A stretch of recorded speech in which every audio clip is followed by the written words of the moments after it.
For a while after high school, I became an actor, and I did plays in a small community theater for about 2 years. Now, this was a couple years ago, and during my first play, I had the most embarrassing experience ever. Now, you might hear this and think, okay, so Barry was probably on stage and something went wrong, but actually, it barely involves the play at all. It was on my way to the theater. It was a very snowy day, and I had even had trouble getting my truck started. Eventually, she turned over and I got on the freeway and headed for the theater, which was about 30 to 45 minutes away if I had been traveling at 60 miles per hour. But the problem was that because of the snow, we were only going 30. I knew I was going to be late, so I gave the theater a call. They informed me that the play had been canceled until the snow melted down a bit, which lifted a huge weight off my shoulders. So I found the nearest town, I pulled off the freeway, I found the next off-ramp, and started to head back home. But in the time that I had done that, the freeway was now moving at about 2 miles per hour. The snow was getting thicker, and nobody was moving very fast at all. Now, I had been on the road for about 30 minutes now, so I figured it wouldn't take long before I got home. But boy, was I wrong. I drove for about an hour behind congested traffic, and I wasn't even a quarter of the way home at this point. At the speed in which we were going, it was probably going to take another 2 hours to get off the freeway into my little city, and I had to pee. And I didn't just have to pee, I had been holding it since I left the house. Now I figured that I'd be at the theater in like 45 minutes, and I barely even had to go that badly at the time, but this was terrible. And you know that feeling too.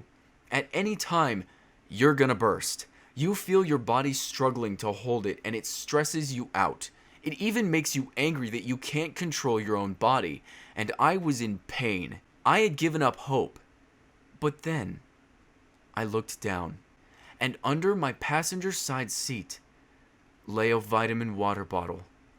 Now I keep my vehicles pretty clean, so I have no idea where it came from. Nobody really rode with me, so it had to be mine, right? Or did God see me? See me struggling in pain and reach his hand forth in loving kindness? I had no idea. But would I really do it? Would I pee in a bottle in traffic? I looked ahead and saw the traffic in front of me. I could see the hillside where my off-ramp was, way in the distance. Could I hold out? Would it be worth it? It was about an hour and a half away.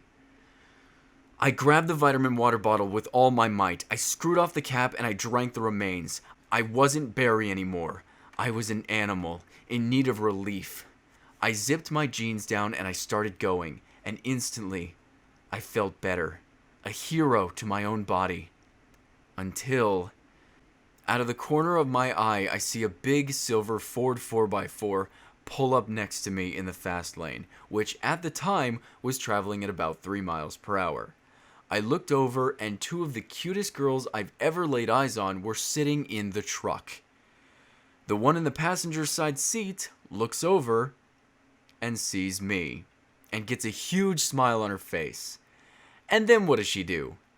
She has her friend who's driving look over, and now they're both watching and laughing.